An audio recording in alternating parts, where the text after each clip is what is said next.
Hello.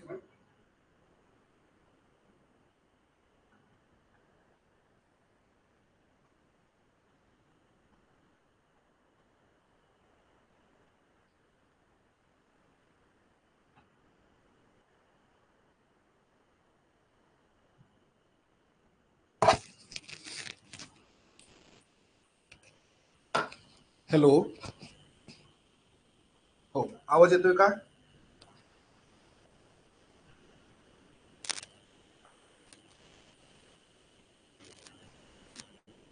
हं? Okay. हो.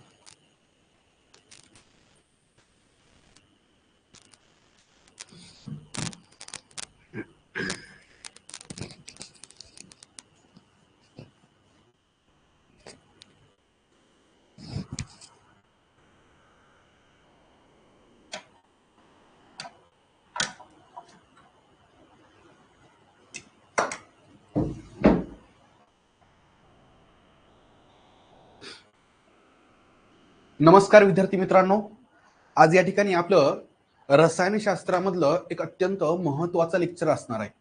यापूर्वी आपण मागच्या लेक्चरमध्ये खरं तर जे काही कार्बन एक महत्वाचं मूलद्रव्य नावाचा जो काही टॉपिक आहे तर तो अगदी व्यवस्थित पद्धतीने कव्हर केलेला होता. त्यामध्ये कार्बनचे वैशिष्ट्य इतर एलिमेंट्सच्या तुलनेत जे काही वेगळेपण आहेत तेही आपण समजून घेतलं होतं. आता आजचं आपलं लेक्चर जे आहे तर त्याचं नाव आहे कार्बनी संयुगे. आता इथं खरं तर मागच्याच लेक्चरमध्ये मी एक वैशिष्ट्य सांगितलं होतं. 118 एलिमेंट्सची पिरियडिक टेबल असताना देखील यामध्ये कार्बनच का बरं महत्वाचा?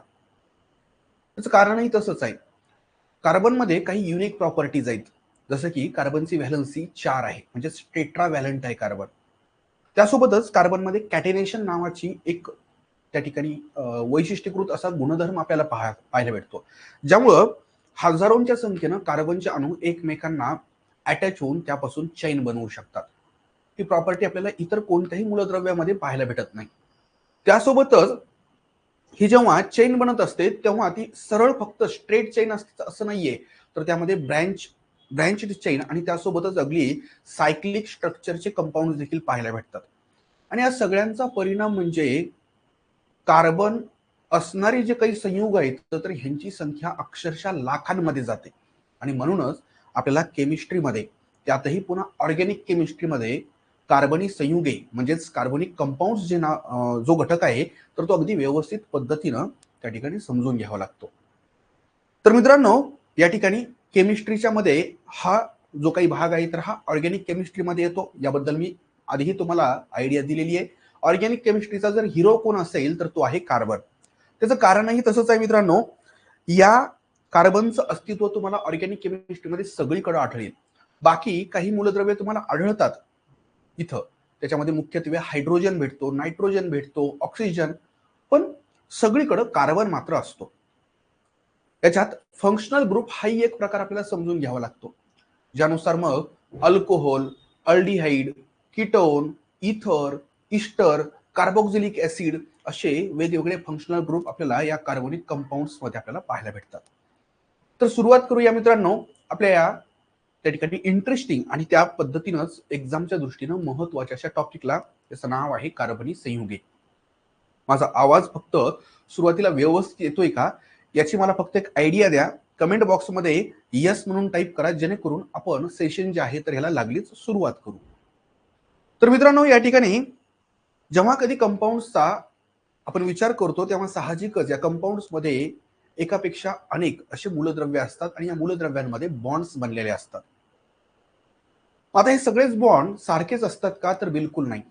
ते बॉन्ड महत्वाचे जर बॉन्ड बघितले तर दोनच प्रकारचे बॉन्ड असतात. एक म्हणजे कोव्हॅलंट बॉन्ड आणि दुसरं म्हणजे आयोनिक बॉन्ड.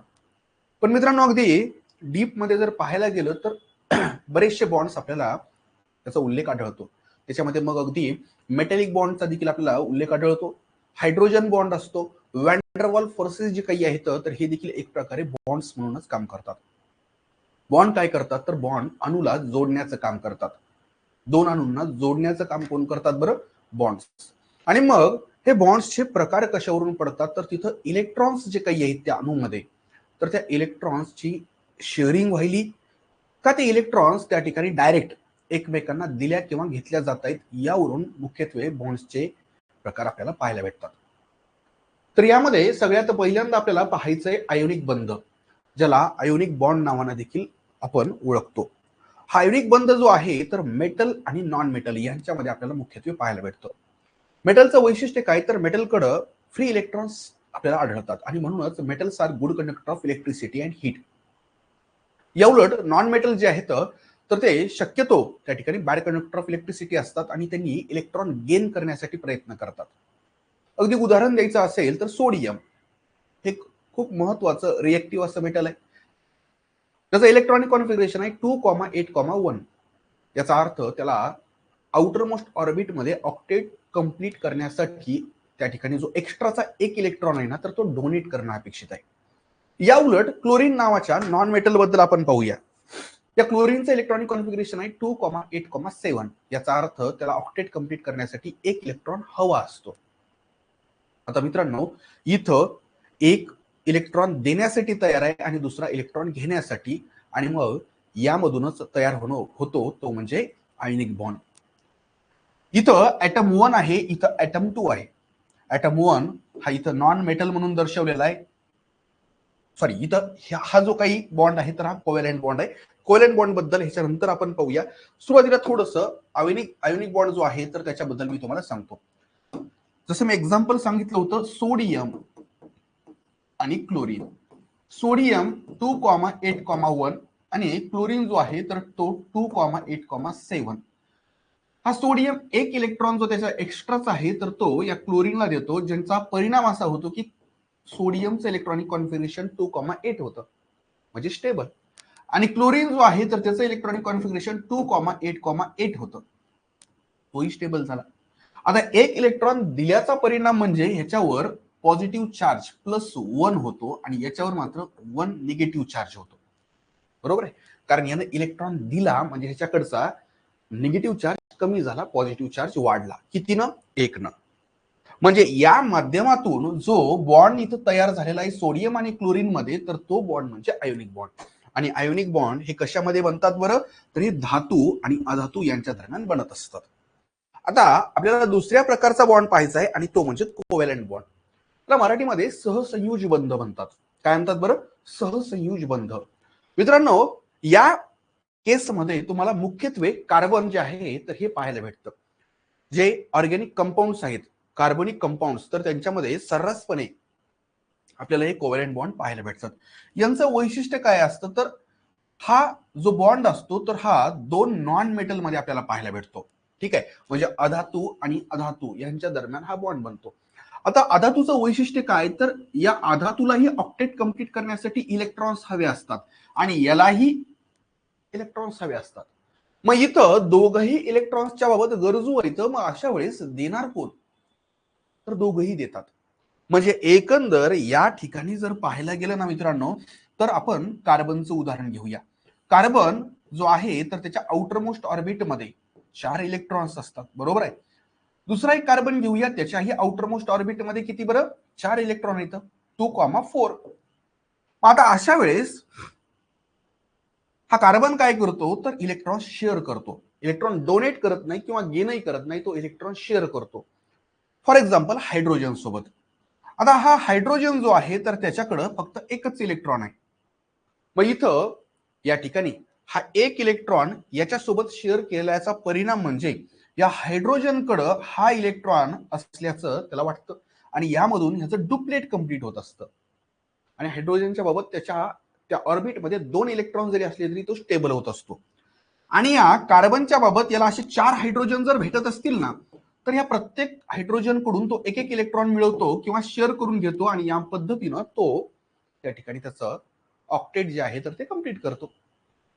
मग आता फक्त कार्बन हायड्रोजन सोबतच असा कोव्हॅलेंट बॉन्ड बनवतो का, तर बिलकुल नाही. कार्बन कार्बन सोबत देखील असा बॉन्ड बनवतो. ठीक आहे, आता हा कार्बन याचे हे 4 इलेक्ट्रॉन, हा दुसरा त्याचा शेजारचा कार्बन, याचेही आउटर मोस्ट ऑर्बिट मधले हे 4 इलेक्ट्रॉन. आता हे दोघं या पद्धतीने एक इलेक्ट्रॉन शेअर करू शकतात, पण तरी देखील यांना आणखी 3 इलेक्ट्रॉन्सची रिक्वायरमेंट आहे. हे दोघं एकमेकांशी 2 इलेक्ट्रॉन देखील एकमेकांशी शेअर करू शकतात. बरोबर आहे. आणि 3 इलेक्ट्रॉन देखील शेअर करू शकतात. म्हणजे एकंदर इथं नंबर ऑफ इलेक्ट्रॉन्स किंवा त्यांच्या पेअर्स किती आहेत याच्यावरून कोव्हॅलंट बॉन्ड जो आहे तर याचे नावं वेगवेगळे आहेत. जर सिंगल पेअर ऑफ इलेक्ट्रॉन्स जर असेल ते शेअर होत असतील तर it is single covalent bond. जर 2 पेअर ऑफ इलेक्ट्रॉन्स जर असतील तर ते डबल कोव्हॅलंट बॉन्ड आणि 3 असतील तर ते ट्रिपल कोव्हॅलंट बॉन्ड. म्हणजे इथं या ठिकाणी हा सिंगल कोव्हॅलंट बॉन्ड जो आहे तर तो हायड्रोजन हायड्रोजन मध्ये बनतोय. इथं या हायड्रोजननं स्वतःचा एक इलेक्ट्रॉन आणि दुसऱ्या हायड्रोजनचा एक इलेक्ट्रॉन या पद्धतीनं शेअर केला आणि त्यामधून दोघांचंही त्या ठिकाणी स्टॅबिलिटी प्राप्त झालेली आहे. म्हणजे हा झाला सिंगल कोव्हॅलंट बॉन्ड. ऑक्सिजन आणि ऑक्सिजन देखील कोव्हॅलंट बॉन्ड बनवलेला दिसतोय. कारण या ऑक्सिजनचं इलेक्ट्रॉनिक कॉन्फिगरेशन 2,6 याचंही 2,6 म्हणजे याला 2 इलेक्ट्रॉन पाहिजे यालाही 2 इलेक्ट्रॉन पाहिजे. म्हणजे दोघेही जण काय करतात तर 2-2 इलेक्ट्रॉन शेअर करतात. हे माझे 2 तू तुझे 2 दे. आणि या माध्यमातून काय होतं तर त्या समोरचे 2 जे इलेक्ट्रॉन आहेत तर हे माझे आहेत असं मी समजतो आणि माझे 2 इलेक्ट्रॉन जे मी शेअर केले तर त्यावरही तो समोरचा दावा करतो आणि यामधून प्रत्यक्ष इलेक्ट्रॉनची देवाणघेवाण काहीच होत नाही पण तरी देखील समाधान मात्र भेटतं, स्टॅबिलिटी भेटते. हे या कोव्हॅलंट बॉन्डचं वैशिष्ट्य. इथं जो बॉन्ड आहे तर हा डबल कोव्हॅलंट बॉन्ड. नायट्रोजनच्या बाबत जर बघितलं तर नायट्रोजनचं इलेक्ट्रॉनिक कॉन्फिगरेशन 2,5 आहे. म्हणजे एकंदर याला 3 इलेक्ट्रॉन पाहिजे याला 3 इलेक्ट्रॉन पाहिजे. बरोबर आहे. आणि मग यामधून या दोघांमध्ये ट्रिपल कोव्हॅलंट बॉन्ड आपल्याला पाहायला भेटतो. कार्बनच्या बाबत कसं कार्बनला 4 इलेक्ट्रॉन पाहिजे असतात. मग हे 4 इलेक्ट्रॉन जे आहेत तर ते प्रत्येक वेळेस कार्बन एकमेकां म्हणजे कार्बन आणि कार्बन यांच्यामध्येच असं 4 असं नसतं. हे शक्य नाहीये. मॅक्झिमम तुम्हाला हा ट्रिपल कोव्हॅलंट बॉन्ड फक्त पाहायला भेटेल. म्हणजे या कार्बनला जो एक्स्ट्राचा आणखी एक इलेक्ट्रॉन लागणार आहे तो मात्र इतर पद्धतीनं मिळवावा लागतो. ओके. म्हणजे तुम्हाला सिंगल कोव्हॅलंट बॉन्ड पाहायला भेटेल, डबल कोव्हॅलंट बॉन्ड पाहायला भेटेल आणि ट्रिपल कोव्हॅलंट बॉन्ड देखील पाहायला भेटतो. इथपर्यंत तुमच्या लक्षात आलं असेल. प्रत्यक्ष इलेक्ट्रॉन्स कुठेही जात नाहीत, ते आहे तिथंच राहतात. त्यांनी ऑर्बिट सोडत नाहीत. फक्त या ठिकाणी काय व्हायलंय तर इलेक्ट्रॉन्स शेअर व्हायलेत. ओके. त्याच्यानंतर आता आपल्याला मेटॅलिक बॉन्ड बद्दल पाहायचंय. मेटॅलिक बॉन्ड म्हणजेच काय बरं तर धातूंच्या माध्यमातून किंवा केवळ धातूंमध्ये जे काही बॉन्ड्स बनत असतात तर ते म्हणजे मेटॅलिक बॉन्ड. आता मित्रांनो हे बॉन्ड्स स्पेसिफिकली असे जसे आपण कोव्हॅलंट बॉन्ड असो किंवा आयोनिक बॉन्ड असो जसे आपल्याला एक्सप्रेस करता येतात तसे हे बॉन्ड एक्सप्रेस करता येत नाहीत किंवा याला लिमिटेशन आहे. एकतर हे फक्त धातूमध्येच आपल्याला काही प्रमाणामध्ये आढळतात. का बरं कारण त्यांच्यामध्ये फ्री इलेक्ट्रॉन्स असतात. बरोबर आहे. धातूंमध्ये उपस्थित इलेक्ट्रॉन्स मुक्तपणे फिरतात व सर्व अणूंना एकत्र जोडून ठेवतात आणि हे जे काही त्यांची जोडून ठेवण्याची प्रवृत्ती असते ना सर्व अणूंना तर यामुळे तयार होणारा बॉन्ड म्हणजे मेटॅलिक बॉन्ड. एवढं जरी तुम्ही लक्षात ठेवलं तरी देखील चालेल. याच्यात जास्त आपल्याला डीप मध्ये जाण्याची बिलकुल गरज नाही. त्याच्यानंतर पुढचा आहे हायड्रोजन बॉन्ड. हा बॉन्ड मात्र आपल्याला काही स्पेसिफिक ठिकाणी पाहायला भेटतो जसं की डीएनए मध्ये. डीएनएचं स्ट्रक्चर हे डबल हेलिकल स्ट्रक्चर असतं. त्याच्यामध्ये 2 स्ट्रँड असतात मित्रांनो. आणि मग इथं जर त्या ठिकाणी जर पाहिलं तुम्ही तर हे ऍडेनिन, ग्वानिन, थायमिन, सायटोसिन यांच्या दरम्यान म्हणजे या स्ट्रँडचे हे जे काही नायट्रोजन बेसिस आहेत आणि या स्ट्रँडचे हे नायट्रोजन बेसिस आहेत यांच्या दरम्यान तुम्हाला अशा पद्धतीचे हायड्रोजन बॉन्ड पाहायला भेटतात. बरोबर आहे. म्हणजे एकंदर हायड्रोजन अणू आणि अत्यंत विद्युत ऋण अणू जसे की ऑक्सिजन, नायट्रोजन किंवा फ्लोरीन यांच्यामध्ये जे आकर्षण असतं तर त्यामधून हे हायड्रोजन बॉन्ड बनत असतात. ओके. जसं की डीएनए मध्ये. डीएनए मध्येच का बरं कारण डीएनए मध्ये हे 2 स्ट्रँड असतात. हा पहिला स्ट्रँड आणि हा दुसरा स्ट्रँड. त्या पहिल्या स्ट्रँडचा हा नायट्रोजन बेस या दुसऱ्या स्ट्रँडचा इकडच्याचा हा नायट्रोजन बेस आणि यांच्यामध्ये अशा पद्धतीनं या ठिकाणी हा हायड्रोजन बॉन्ड तुम्हाला पाहायला भेटतो. यामध्येही पुन्हा ऍडेनिन आणि थायमिन मध्ये डबल हायड्रोजन बॉन्ड असतो तर ग्वानिन आणि सायटोसिन मध्ये ट्रिपल हायड्रोजन बॉन्ड असतो. आणि नेहमी ऍडेनिन जो काही आहे तर तो थायमिन सोबतच बॉन्ड बनवत असतो आणि ग्वानिन जो आहे तर तो नेहमी सायटोसिन सोबतच बॉन्ड बनवत असतो. हे लक्षात ठेवणं अपेक्षित आहे. हे खरं तर बायोलॉजीमध्ये तुम्हाला डिटेलमध्ये आपल्याला पाहायला भेटतं. आता पुढचा जो काही बॉन्ड आहे तर तो आहे वॅन्डरवॉल्स फोर्सेस. ठीक आहे. सॉरी.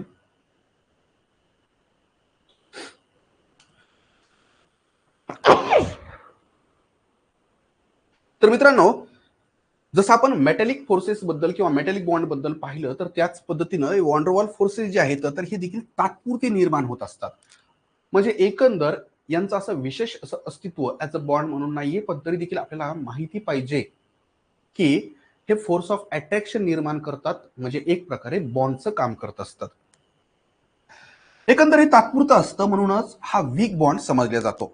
कुणामध्ये आपल्याला आढळतं तर हेलियम, आर्गॉन यासारख्या वायूंमध्ये हा वॉन्डरवॉल फोर्स आपल्याला पाहायला भेटतो. म्हणजे एकंदर आपण जे वेगवेगळे रासायनिक बंध पाहिले तर त्यामध्ये दोन अत्यंत महत्वाचे बंध पाहिले, एक म्हणजे कोव्हॅलंट बॉन्ड आणि दुसरं म्हणजे आयोनिक बॉन्ड.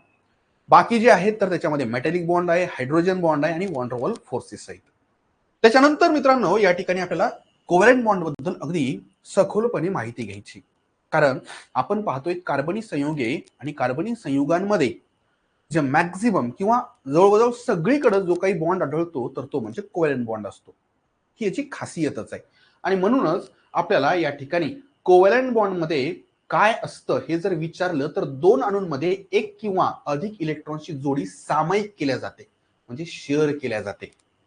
डोनेट केल्या जात नाहीत इलेक्ट्रॉन किंवा गेन केल्या जात नाहीत, तर ते शेअर केल्या जातात. किती जोड्या? एक जोडी असू शकते, दोन जोड्या देखील असू शकतात, इव्हन तीन जोड्या देखील सामायिक केल्या जाऊ शकतात. जर एकच जोडी असेल तर it is single covalent bond, जर दोन असतील तर डबल कोव्हॅलंट बॉन्ड आणि तीन असतील तर ट्रिपल कोव्हॅलंट बॉन्ड. त्याच्यानंतर मित्रांनो या प्रकारच्या कोव्हॅलंट बॉन्डच्या फॉर्मेशनसाठी काही अटी आहेत का? तर निश्चितच आहेत. अशा प्रकारचा बॉन्ड हा अधातूंमध्येच निर्माण होतो, कारण अधातू जे आहेत तर त्यांनाच इलेक्ट्रॉन्सची रिक्वायरमेंट असते. बरोबर आहे. तर मित्रांनो दोन्ही अणूंना आपली बाह्य कक्षा पूर्ण करायची असते, म्हणजेच त्यांना ऑक्टेट कंप्लीट करायचं असतं. मग इथं ड्युप्लेट काय दिलंय तर ड्युप्लेट येस हायड्रोजन असो हेलियम असो यांच्याबाबत ते ड्युप्लेटचा क्रायटेरिया असतो. अन्यथा बाकीच्यांना मात्र काय बरं तर आउटर मोस्ट ऑर्बिटमध्ये 8 इलेक्ट्रॉन्स कंप्लीट केल्यानंतरच स्टॅबिलिटी मिळत असते. सहसंयुज बंध हा प्रामुख्याने अधातूंमध्ये आपल्याला पाहायला भेटतो. मित्रांनो सहसंयुज बंधाची वैशिष्ट्ये काय? हा बॉन्ड स्ट्रॉंग असतो का तर यस स्ट्रॉंग असतो. त्यासोबतच इलेक्ट्रॉन शेअरिंगमुळे कोणताही आयन तयार होत नाही. कोणताही आयन म्हणजे काय? आता तुमच्या डोक्यामध्ये असं असू शकतं की आयन म्हणजे अणू, तर नाही, थोडासा फरक आहे. अणूंच्या बाबत म्हणजे ऍटमच्या बाबत असं म्हटलं आपण म्हणतो की ऍटम्स आर चार्जलेस, ते प्रभाररहित असतात.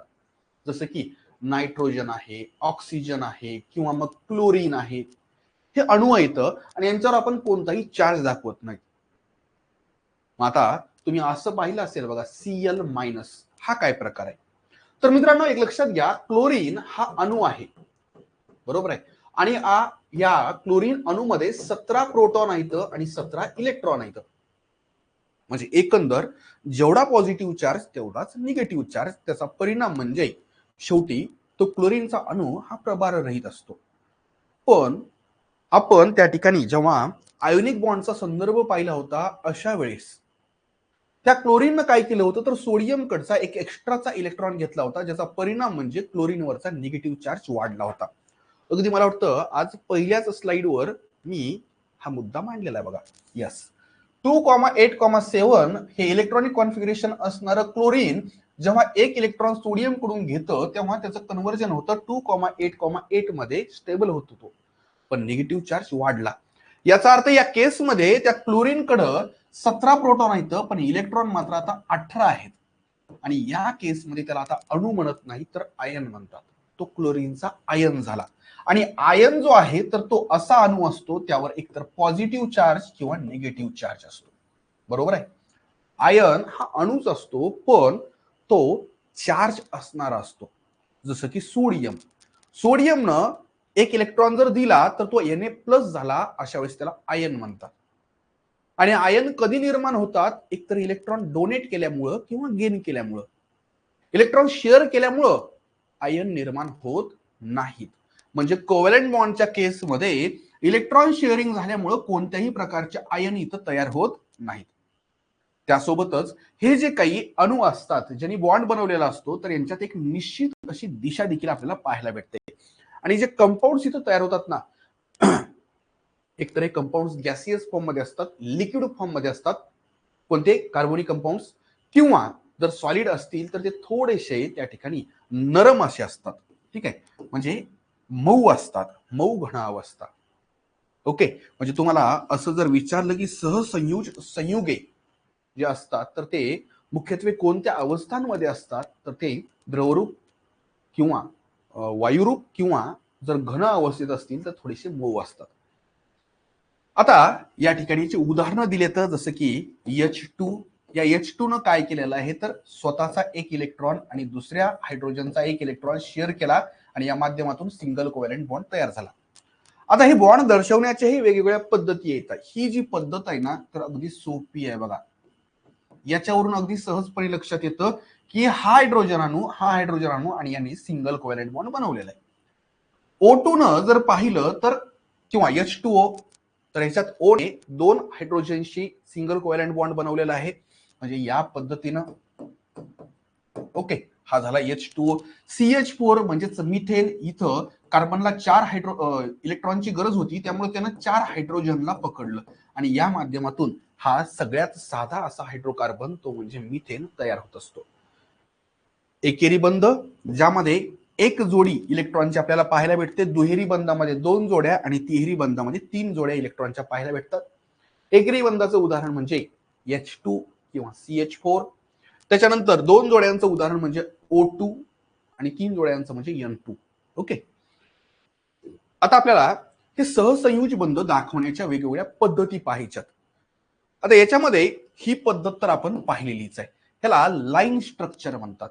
त्याला काय म्हणतात बरं? लाईन स्ट्रक्चर, ज्यामध्ये त्या 2 अणूंच्या दरम्यान एक रेषा जर असेल तर त्याचा अर्थ सिंगल कोव्हॅलेंट बॉन्ड आहे, 2 असतील तर त्याचा अर्थ डबल कोव्हॅलेंट बॉन्डचं अस्तित्व आहे आणि 3 असतील तर it is triple covalent bond. Okay, अगदी साधं सोपं आहे. त्यानंतर डॉट स्ट्रक्चर, ज्याला लेविस स्ट्रक्चर या नावानं देखील ओळखल्या जातं. इथं काय होतं बरं, तर या पद्धतीनं हा दाखवला जातो तो बॉन्ड अणूंच्या सभोवताली त्यांच्या व्हॅलन्स इलेक्ट्रॉन्स बिंदूंनी दर्शवले जातात. म्हणजे एकंदर इथं हा हायड्रोजन, याच्याकडे एक व्हॅलन्स इलेक्ट्रॉन आहे, तो अशा पद्धतीने दाखवला जातो, प्लस हा दुसरा हायड्रोजन त्याच्याकडे एक आहे असं दाखवलं जातं. आणि शेवटी या मधून जर हायड्रोजन H2 तयार झाला तर तो या पद्धतीने दाखवला जातो. म्हणजे रेषांच्या ऐवजी हे इलेक्ट्रॉन्स अशा पद्धतीनं बिंदू स्वरूपामध्ये दाखवल्या जातात आणि म्हणूनच त्याला डॉट स्ट्रक्चर या नावानं ओळखलं जातं. शक्यतो याचा वापर होत नाही, पण तरी देखील तुम्हाला माहिती असायला पाहिजे डॉट स्ट्रक्चर, ज्याला लेविस स्ट्रक्चर म्हणतात, तर त्यामध्ये नेमकं कशा पद्धतीनं हे बॉन्ड्स दर्शवल्या जातात. त्याच्यानंतर या ठिकाणी आपल्याला कार्बनचे काही इतर गुणधर्म, जे आपल्याला शक्यतो इतर कोणत्याही मूलद्रव्यामध्ये पाहायला भेटत नाहीत, पण फक्त कार्बन मध्येच भेटतात, हे वेगळे गुणधर्म पाहिजेत. त्यामध्ये पहिला एक महत्वाचा गुणधर्म म्हणजे कॅटेनेशन प्रॉपर्टी. कॅटेनेशन प्रॉपर्टी म्हणजे हजारोंच्या संख्येनं कार्बन अणू एकमेकांशी हा कोव्हॅलेंट बॉन्ड बनवू शकतात. जसं की आता हा इथेन मध्ये कार्बन आणि कार्बन या दोघांनी सिंगल कोव्हॅलेंट बॉन्ड बनवलाय. बाकी साहजिकच जी रिक्वायरमेंट आहे तर ती हायड्रोजनच्या माध्यमातून फुलफिल होईल. बरं, इथं या कार्बनला आणखी एखादा कार्बन जोडला जाऊ शकतो का? 100% जोडला जाऊ शकतो. हा झाला प्रोपेन. पुढे आणखी ब्युटेन, पेंटेन, हेक्झेन, हेप्टेन, चेन वाढतच जाणार आहे मित्रांनो. एवढंच नव्हे तर याला अशा ब्रँचेस, वाटेल तशा ब्रँचेस कार्बनच्या निर्माण होऊ शकतात. म्हणजे या माध्यमातून लांब अशा कार्बनच्या साखळ्या तयार होऊ शकतात. इथं प्रोपेन मध्ये 3 कार्बन आहेत एकमेकांशी अटॅच झालेले, ब्युटेन मध्ये 4 आहेत. ही प्रॉपर्टी आपल्याला इतर कुणाही मूलद्रव्यामध्ये पाहायला भेटत नाही. याला म्हटलं जातं कॅटेनेशन. जर विचारलं की कार्बन संयुगे जे काही आहेत, कार्बनी संयुगे यांची संख्या अतिप्रचंड आहे, त्याचं कारण जे काही आहे त्यात हे एक महत्वाचं कारण आहे. कार्बनमध्ये कॅटेनेशन नावाची एक जबरदस्त प्रॉपर्टी आपल्याला पाहायला भेटते. त्यानंतर टेट्राव्हॅलन्सी. कार्बनचा अणुअंक जो आहे ना मित्रांनो, तर तो 6 आहे. इलेक्ट्रॉनिक कॉन्फिगरेशन 2,4 आहे. म्हणजे याचा अर्थ हा कार्बन जो काही आहे ना मित्रांनो, तर ह्याच्या पहिल्या ऑर्बिटमध्ये 2 इलेक्ट्रॉन आणि दुसऱ्या ऑर्बिटमध्ये 4 इलेक्ट्रॉन आहेत. म्हणजे ह्याला ऑक्टेट कंप्लीट करण्यासाठी 4 इलेक्ट्रॉनची गरज असते. बरोबर आहे? त्याला एकाच वेळेस हा 4 बंध निर्माण करू शकतो. 4 एकेरी सहसंयुज बंध. दुहेरी सहसंयुज बंध जर बनवायचे असतील तर तो 2 दुहेरी सहसंयुज बंध बनवू शकतो किंवा असंही होऊ शकतं की एक तिहेरी सहसंयुज बंध आणि एक एकेरी सहसंयुज बंध असंही होऊ शकतं. ओके, म्हणजे एकंदर त्याला कोणत्याही पद्धतीनं हे जुगाड करण्याची सवलत आहे. त्याच्यानंतर विविध प्रकारची साखळी करण्याची क्षमता, म्हणजे एकंदर कॅडिनेशन प्रॉपर्टी तर आहे, पण इथं फक्त कार्बन एका स्ट्रेट लाईन मध्येच असतात असं नाहीये. इथं तुम्हाला स्ट्रेट चेन अल्केन दिसायला, स्ट्रेट चेन कार्बन, पण इथं जर तुम्ही पाहिलं हा कार्बन कार्बन कार्बन कार्बन, पण इथं या पद्धतीनं ही ब्रँच देखील दिसते. याचा अर्थ या ठिकाणी तुम्हाला त्यांच्या ब्रँचेस पाहायला भेटतात. एवढंच नव्हे तर या पद्धतीनं या कार्बनची एक क्लोज्ड सायकल देखील पाहायला भेटते, जसं की बेन्झिन हे उदाहरण आहे.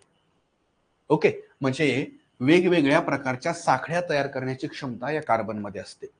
आता आपल्याला संपृक्त आणि असंपृक्त असे कार्बनी संयुगांबद्दल पाहायचंय. संपृक्त म्हणजेच सॅच्युरेटेड हायड्रोकार्बन असंही म्हटलं जातं आणि असंपृक्त म्हणजे अनसॅच्युरेटेड हायड्रोकार्बन.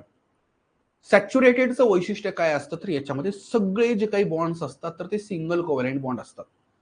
जसं की एक एक्झाम्पल म्हणजे अल्केन. अल्केन हा जो काही गट आहे ना मित्रांनो, तर याच्यामध्ये सगळे सिंगल कोव्हॅलेंट बॉन्ड आपल्याला पाहायला भेटतात अल्केनमध्ये, शेवटी ANE.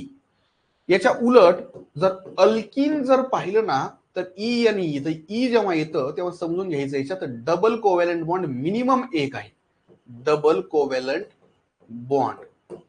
आणि यामध्येच अल्काईन नावाचा देखील प्रकार असतो YNE. याच्यामध्ये ट्रिपल कोव्हॅलेंट बॉन्ड मिनिमम एक आपल्याला पाहायला भेटतो या प्रकारच्या संयुगांमध्ये. ओके, म्हणजे इथं एकंदर एकेरी बंध जर असेल, सगळीकडे एकेरी बंध असेल, इट इज अल्केन. आणि हा अल्केन मध्ये पुन्हा वेगवेगळे नाव असतात, जसे की एकच कार्बन असेल देन इट इज मिथेन. दोन कार्बन जर एकमेकांना असे अटॅच झालेले असतील, तुम्ही म्हणाल बाकीचे व्हॅलन्सी कुठे गेल्या, साहजिकच बाकी हायड्रोजन असणार. ठीक आहे, बाकी हे हायड्रोजन असणार. अशा पद्धतीनं दोन कार्बन जर असतील इट इज इथेन, तीन कार्बन असतील इट इज प्रोपेन, चार असतील ब्युटेन. बरोबर आहे. मग आता समजा दुहेरी बंध आहे. दुहेरी बंध कसा, तर हा कार्बन आणि त्याच्या बाजूचा कार्बन हा, त्याला हायड्रोजन किती जोडल्या जातील? आता याची रिक्वायरमेंट आता दोनच हायड्रोजनची आणि याची देखील दोनच हायड्रोजनची आहे. म्हणजे एकंदर हा दुहेरी सहसंयुज बंधावाला आहे, म्हणजेच हा अल्किन झाला. हा काय झाला? अल्किन या गटामध्ये येतो आणि अल्किन मध्ये ही पुन्हा ह्याला इथिन म्हटलं जातं. काय म्हटलं जातं? इथिन. जसं याला इथेन ANE म्हटलं जातं ना, तसं ह्याला इथिन या नावानं ओळखलं जातं. बरं, तिहेरी सहसंयुज बंध बनवू शकतो का? निश्चित बनवू शकतो. Carbon triple bond carbon.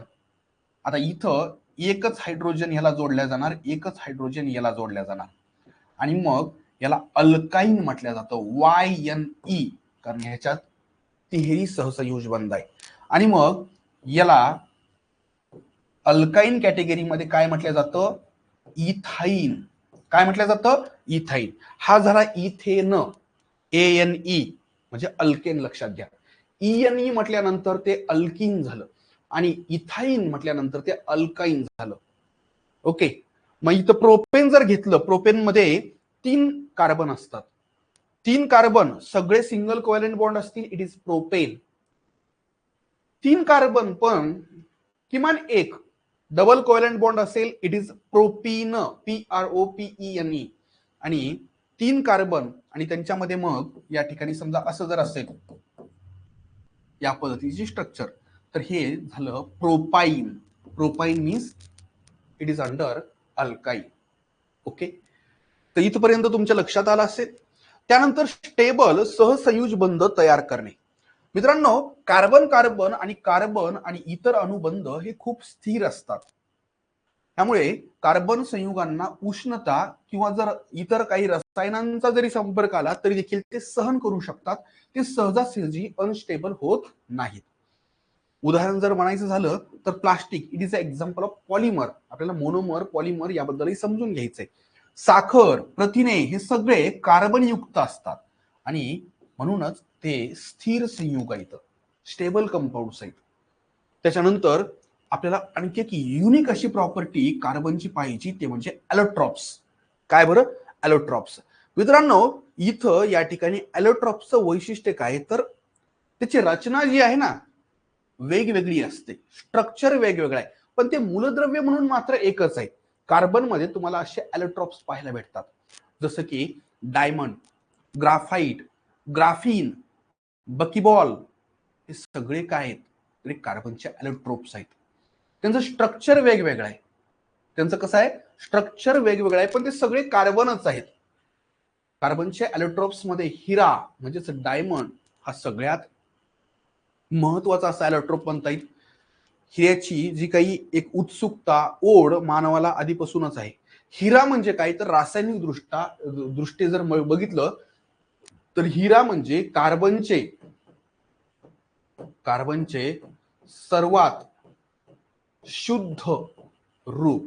हिरा म्हणजे काय, तर 100% कार्बन, भेसळ नाही. हिरा म्हणजे काय, 100% कार्बन. कसा तयार होतो हिरा? हिरा शक्यतो जमिनीच्या आत, विशेषतः कोळशाच्या खाणीमध्ये वगैरे लाखो वर्ष खूप जास्त टेम्परेचर आणि खूप जास्त प्रेशरच्या सानिध्यामध्ये हिरा तयार होत असतो. हिऱ्याचं वैशिष्ट्य काय, तर हा सर्वात कठीण असा नैसर्गिक पदार्थ आहे.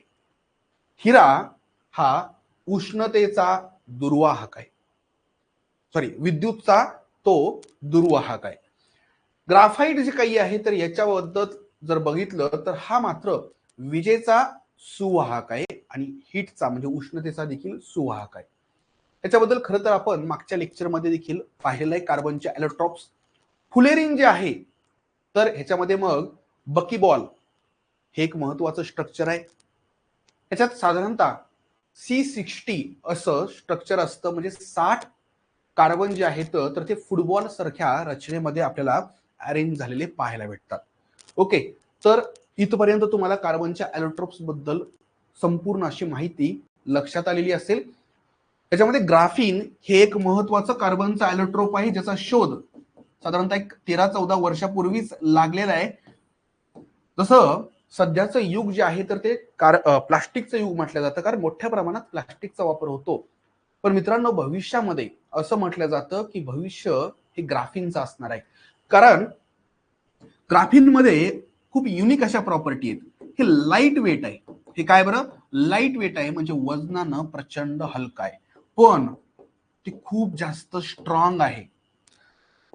ते good conductor of heat and electricity आहे. हे फ्लेक्झिबल आहे, म्हणजे ह्याच्यामध्ये इंडस्ट्रीज मध्ये ज्या काही युनिक प्रॉपर्टीज एखाद्या मटेरियल मध्ये असणं अपेक्षित असतं, तर त्या सगळ्या प्रॉपर्टीज पाहायला भेटतात. ओके, तर या पद्धतीनं आपण ॲलोट्रॉप्स बद्दल पाहिलेलं आहे. त्यानंतर सेंद्रिय संयुगांची विविधता. ऑलरेडी मी तुम्हाला म्हटलं की कार्बनच्या या युनिक प्रॉपर्टीजमुळे, जसं की कॅटेनेशन असो किंवा त्याच्या काही ब्रँचेस, सायक्लिक स्ट्रक्चर, याच्यामुळं कार्बनी संयुगांची संख्या ही कोट्यावधींच्या प्रमाणामध्ये आपल्याला पाहायला भेटते. आणि त्यामुळंच आपण जर पाहिलं तर केमिस्ट्रीच्या अंतर्गत ऑर्गॅनिक केमिस्ट्री ही एक स्वतंत्र शाखा म्हणून उदयाला आलेली आपल्याला पाहायला भेटते. आता आपल्याला थोडंसं पुढे जायचंय आणि तो घटक म्हणजे हायड्रोकार्बन. तो घटक कोणता आहे बरं, हायड्रोकार्बन. हायड्रोकार्बन या नावामध्येच आपल्याला बरेचशा प्रश्नांचे उत्तर भेटतात. हायड्रोकार्बन मध्ये हायड्रोजन असतो आणि कार्बन असतो, म्हणजे हे दोघं तर तुम्हाला पाहायला भेटतात.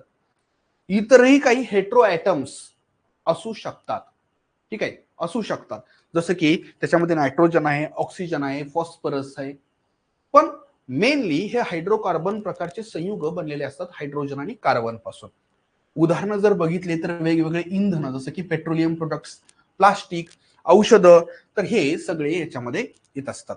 त्याच्यामध्ये सॅच्युरेटेड हायड्रोकार्बन बद्दल ऑलरेडी आपण चर्चा केलेली आहे. खरं तर सगळे जे काही कोव्हॅलेंट बॉन्ड असतात तर ते सिंगल कोव्हॅलेंट बॉन्ड्स असतात आणि म्हणून ह्याला सॅच्युरेटेड हायड्रोकार्बन म्हणतात. याच्यामध्ये मुख्यत्वे अल्केनचा समावेश होतो, अल्केन. आणि या अल्केन मध्ये कार्बनच्या संख्येनुसार समजा एकच कार्बन असेल तर त्याला मिथेन म्हटलं जातं. मिथेन. समजा 2 कार्बन असतील, एकमेकांना 2 जोडलेले असे, तर ते झालं इथेन.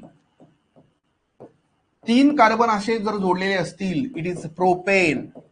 आणि मग या पद्धतीनं हे वाढत जातं, पुढं येतं ब्युटेन, पेंटेन, हेक्सेन, हेप्टेन,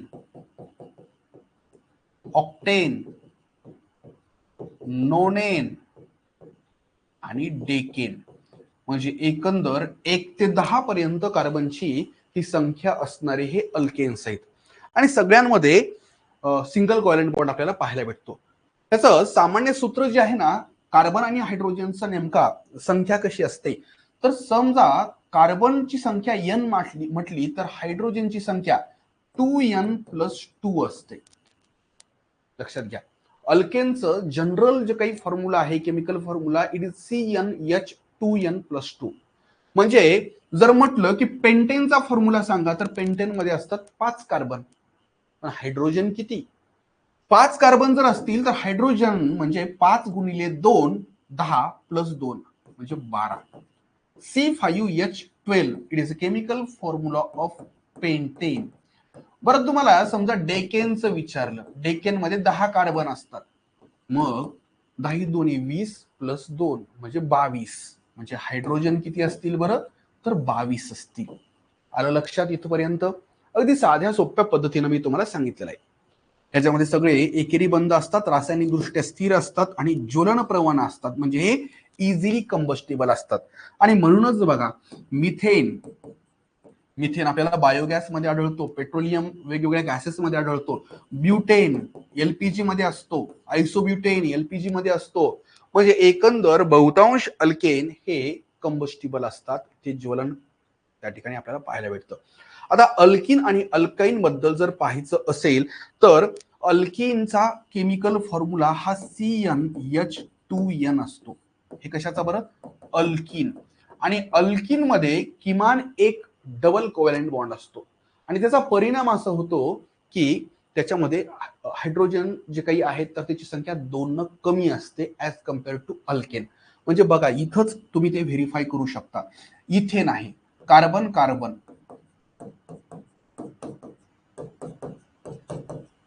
आता ह्या एका कार्बनला 3 हायड्रोजन आहेत, त्या कार्बनला 3 हायड्रोजन आहेत. हा झाला इथेन. पण आता समजा ह्याचं आपण इथिन केलं तर हा एक हायड्रोजन कमी करावं लागेल, हा एक हायड्रोजन कमी करावं लागेल आणि याच्याऐवजी हा डबल कोव्हॅलेंट बॉन्ड बनवला. म्हणजे किती ना हायड्रोजन कमी झाले? 2 न. म्हणजे एकंदर जो फॉर्म्युला अल्केनच्या बाबत CnH2n+2 होतं, +2, त्याच्याऐवजी अल्किन मध्ये मात्र ते CnH2n आहे. इथिनचा फॉर्म्युला कसा असेल मग? इथिनचा फॉर्म्युला C2H4. दुप्पट करायचं फक्त. बरं, अल्काईनच्या बाबत कसं होतं? तर अल्काईनचा फॉर्म्युला होतो CnH2n-2. म्हणजे कार्बन जेवढे आहेत तर त्याला हायड्रोजनची संख्या काढताना कार्बनच्या संख्येला दुप्पट करायचं आणि त्यातून 2 वजा करायचे. बरोबर आहे? म्हणजे एकंदर इथं कार्बन समजा 2 आहेत तर हायड्रोजन किती असतील? 2 दोन्ही 4 -2. हायड्रोजन देखील 2च असतील. It is formula of ethyne. ठीक आहे. आणि जनरल फॉर्म्युले तुम्हाला लक्षात ठेवायचे. CnH2n it is a general formula of alkene. CnH2n-2 it is general formula of alkyne. लक्षात असू द्या हे. तर इथं जी गोष्ट मी तुम्हाला सांगितली तर तीच या ठिकाणी ह्या इमेज मध्ये तुम्हाला पाहायला भेटते. ब्युटेन, इथिन, इथिन म्हणजे अल्किन आहे, प्रोपाईन म्हणजे अल्काईन आहे. वैशिष्ट्य काय? तर बंध तोडून नवीन अणूंशी बंध तयार करू शकतात. त्यानंतर हे वायवीय, द्रव किंवा ठोस स्वरूपामध्ये असतात. हे कुणाबद्दल आहे बरं? अल्किन बद्दल किंवा अल्काईन बद्दल. म्हणजे एकंदर हे गॅसियस फॉर्म मध्ये असू शकतात, द्रव स्वरूपात असू शकतात आणि जर सॉलिड फॉर्म मध्ये असतील तर ते टणक असतात. बरोबर आहे? त्यानंतर ऑक्सिजनच्या उपस्थितीमध्ये हे देखील जळतात. तर इथं इथिन, प्रोपीन, इथाईन, ब्युटाईन. म्हणजे इथिन हे काय बरं? तर इथिन हे अल्किन आहे. इथिन हे काय आहे? अल्किन. प्रोपीन हे अल्किन आहे, इथाईन हे अल्काईन आहे आणि ब्युटाईन हे देखील अल्काईन आहे. मग ह्यांचा फॉर्म्युला कसा असेल? इथिनचा C2H4 दुप्पट करायचं, प्रोपीनचा C3H6, इथाईनचा YNE C2H2, ब्युटाईनचा C4H6, 4 2 8 - 2 ठीक आहे, C4H6 अशा पद्धतीनं अगदी सहजपणे आपण या सगळ्या गोष्टी आयडेंटिफाय करू शकतो. त्याच्यानंतर कार्बन अणूंची रचना आणि शृंखलांचे प्रकार म्हणजे जे काही चेन्स असतात, जर समजा ही स्ट्रेट चेन असेल अशा पद्धतीची तर त्याला सरळ शृंखला किंवा स्ट्रेट चेन कंपाऊंड्स म्हटलं जातं. याच्यामध्ये सगळे कार्बनचे अणू हे एकमेकांना सरळ रेषेमध्ये जोडल्या जातात, त्याला फाटे फुटत नाहीत, कोणतीही ब्रँच नसते इथं आणि सोपी रचना असते. ठीक आहे, जसं की तुम्ही इथं ब्युटेनची रचना पाहू शकता. याच्या उलट अशा पद्धतीनं समजा आता त्याला इथं फाटा फुटला, त्याला आणखी पुन्हा फाटा फुटला, असं जर असेल तर ते ब्रँच स्ट्रक्चर झालं.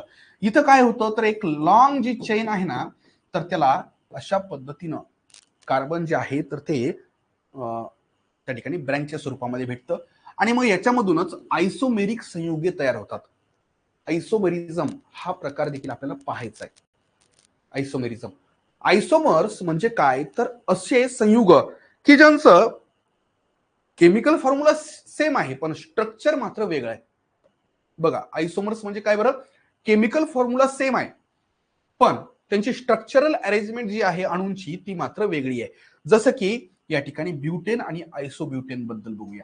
आता CH3 CH2 CH2 CH3 या कंपाऊंडला काय म्हणणार बरं, 4 कार्बन आहेत स्ट्रेट मध्ये, तर याला आपल्याला म्हणावं लागेल ब्युटेन, बरोबर आहे, किंवा असं स्ट्रेट असेल तर त्याला एन ब्युटेन म्हटलं जातं. आता मी तुम्हाला आणखी एक कंपाऊंड काढून दाखवतो, CH3 CH3 CH3.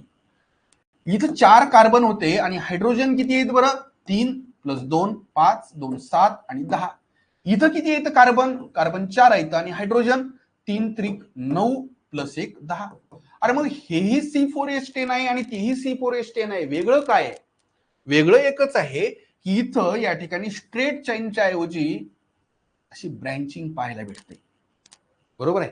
आणि मग याला म्हटलं जातं, याचं नाव जे आहे ना मित्रांनो तर त्याला आयसोब्युटेन म्हटलं जातं. कॉमन नाव सांगायला तुम्हाला, हे ब्युटेन आहे तर हे isobutane because it is isomer of that n butane किंवा ब्युटेन. लक्षात आलं का, आयसोब्युटेन. आता ह्याचं थोडंसं आणखी प्रॉपर नाव जर त्या ठिकाणी जर टाकायचं असेल ऍज पर IUPAC IUPAC तर ते आपल्याला पाहायचंच आहे, पण जे काही जनरल नाव आहे त्याचं तर ते आयसोब्युटेन आहे. म्हणजे एकंदर स्ट्रेट चेन आणि ब्रँचेस यांच्या मधून आयसोमरिझम हा प्रकार आपल्याला पाहायला भेटतो. वलयाकार संयुगे म्हणजेच त्या ठिकाणी सायक्लिक, आणि हे सायक्लिक जे आहेत एकतर ते संपृक्त असू शकतात, सॅच्युरेटेड असू शकतात किंवा अनसॅच्युरेटेड असू शकतात. बेन्झिन हे असंच एक उदाहरण आहे बघा. आता बेन्झिन जे आहे तर हे अशा पद्धतीनं 6 कार्बनचं संयुग आहे, सायक्लिक यांचा बॉन्ड असतो पण ह्याच्यामध्ये अल्टरनेट असे डबल कोव्हॅलेंट बॉन्ड पाहायला भेटतात, याचा अर्थ ते अनसॅच्युरेटेड आहे. सायक्लोहेक्झेन, तर ह्याच्या उलट सायक्लोहेक्झेन काय बरं, त्याच्यात 6 कार्बन आहेत पण सगळ्यांचा सिंगल कोव्हॅलेंट बॉन्ड आहे, बरोबर आहे, सगळ्यांचा सिंगल कोव्हॅलेंट बॉन्ड आहे. म्हणजे एकंदर हे सायक्लिक आहे पण सॅच्युरेटेड आहे. लक्षात आलं का. त्यासोबतच एरोमॅटिक अँड नॉन एरोमॅटिक असाही याच्यात एक प्रकार आपल्याला पाहायला भेटतो. एरोमॅटिक प्रकारचे संयुग जे आहेत तर ते सुगंधी असतात. ते कसे असतात बरं, सुगंधी. ओके, तर इथं बेन्झिन जे आहे किंवा इथं पायरिडिन जे काही आहे हे पायरिडिन अशा पद्धतीनं दर्शवलं, याचा अर्थ हे डबल बॉन्ड आहे, double covalent bond. Double covalent bond म्हणजे हे अनसॅच्युरेटेड झालेलं आहे, बरोबर आहे. आणि इथं देखील हे बेन्झिन मध्ये देखील डबल कोव्हॅलेंट बॉन्ड आहे, त्यामुळे हे देखील अनसॅच्युरेटेड आहे. म्हणजे सायक्लिक मध्ये तुम्हाला सॅच्युरेटेड आणि अनसॅच्युरेटेड असे 2 प्रकार पाहायला भेटतात. ओके, तर मित्रांनो या ठिकाणी हे जे लेक्चर आहे तर इथं संपूर्ण घटक तर संपू शकत नाही, आपल्याला बराचसा भाग ह्याच्यामध्ये पाहायचा आहे. फंक्शनल ग्रुप हा एक घटक आपल्याला पाहायचा आहे ह्याच्यात, जो क्रियात्मक गट या नावानं ओळखला जातो. त्याच्यामध्ये वेगवेगळे क्रियात्मक गट आपल्याला पाहायचे आहेत. अगदी त्याच्यामध्ये हायड्रॉक्झिल असो, अल्डिहाइड, कीटोन, इथर, ईस्टर, अमाइन किंवा मग नायट्रो, हॅलोजन, तर हे सगळे फंक्शनल ग्रुप त्यांच्यापासून तयार होणाऱ्या होमोलॉगस सिरीज ज्या आहेत तर ह्याच्याबद्दल देखील आपल्याला पाहायचं आहे. आशा करतो इथपर्यंत जे काही आपण कार्बनी संयुगांमध्ये शिकलेलं आहे तर त्याबद्दल तुम्हाला कोणत्याही पद्धतीचा डाऊट नसेल. ओके, म्हणजे आणखी एका लेक्चरच्या माध्यमातून आपण या ठिकाणी हा कार्बनिक संयुगे हा घटक कंप्लीट करणार आहोत. सगळ्यात शेवटी आपल्याला याच्यात पॉलिमर्स, मोनोमर्स याबद्दल देखील पाहायचंय. त्यामध्येही पुन्हा नॅचरल आणि आर्टिफिशियल असाही त्यांचा एक प्रकार असतो, तर त्याबद्दल देखील अगदी व्यवस्थित पद्धतीनं पाहायचंय. काही प्रमाणामध्ये या घटकामध्ये स्पेशली तुम्हाला बायोलॉजीचा देखील संदर्भ येतो, जसं की आपण हायड्रोजन बॉन्डच्या वेळेस पाहिलं होतं बघा, डीएनए हे एक उदाहरण होतं. तर हे सगळं आपल्याला जेनेटिक्समध्ये डीएनए शिकत असताना पाहायला भेटणारच आहे. तर इथं या ठिकाणी मित्रांनो थांबूया. काही डाऊट असतील तर कमेंट बॉक्समध्ये नक्कीच तुम्ही व्यक्त होऊ शकता. भेटूया नेक्स्ट लेक्चरच्या निमित्तानं. तोपर्यंत खूप खूप धन्यवाद.